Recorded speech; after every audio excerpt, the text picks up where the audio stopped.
Kehidupan rumah tangga Nindi Ayunda dengan Askara Parasadi hingga kini masih menjadi perhatian publik. Banyak yang masih tidak percaya jika Aska yang selama ini dinilai romantis telah melakukan KDRT terhadap Nindi. Aska yang tengah menjalani masa tahanan atas kasus narkoba telah dilaporkan Nindi ke Polres Jakarta Selatan. Bukti-bukti kekerasan pun sudah Nindi berikan ke pihak kepolisian. Dan setelah melewati proses pemeriksaan, Aska akhirnya ditetapkan sebagai tersangka atas kasus KDRT tersebut. Dengan penetapan status tersangka, Aska terancam hukuman 5 tahun penjara. Perkembangan kasus Nindi itu kita sudah naikkan ke proses penyidikan dan kita sudah tetapkan tersangka. Jadi dari hasil fakta-fakta proses penyelidikan kita melakukan pemeriksaan ke beberapa saksi, kemudian terlapor, dan dari hasil pendalaman dan analisa fakta-fakta kita temukan bahwa ada terjadinya peristiwa pidana, artinya ada tindak pidana di situ. Kemudian kita lakukan pemanggilan lagi kepada saksi-saksi dan kita menemukan bahwa ada yang harus bertanggung jawab secara pidana terkait penganiayaan yang dilaporkan oleh saudara Nindi.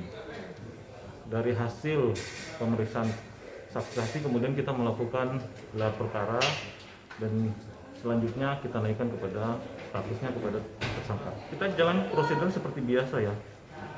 Kita melakukan pemeriksaan di Polres Jakarta Barat terkait dengan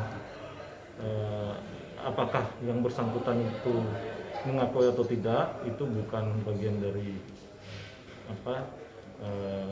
terserah yang bersangkutan itu jawab apa, namun kita dari hasil proses penyidikan kita sudah mendapatkan fakta-fakta bahwa ada dugaan bahwa saudara Askara itu melakukan penganiayaan terhadap saudara Nindi. Ya seperti yang saya sampaikan sebelumnya, pasal 44 KDRT, ancaman hukumannya 5 tahun. Jadi laporannya penganiayaan sudah selalu dilakukan, penganiayaan itu dari tahun 2020, sepanjang tahun 2020.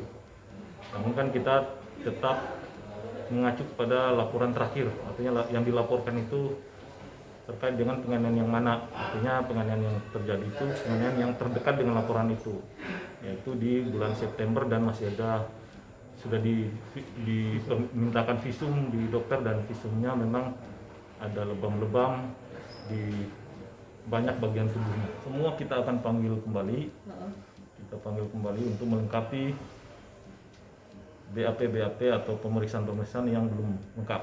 Yaitu nanti pertimbangan hakim ya. Kalau kita di sini adalah fokus kepada masalah penganiayaan yang dilakukan, yang sudah kita dapati, yang sudah kita dapatkan ya BAP saksi. Intinya 2 alat bukti ya, 2 alat bukti, kemudian dilengkapi dengan petunjuk-petunjuk lainnya sehingga kita tetapkan sebagai ini. Ada visum, ada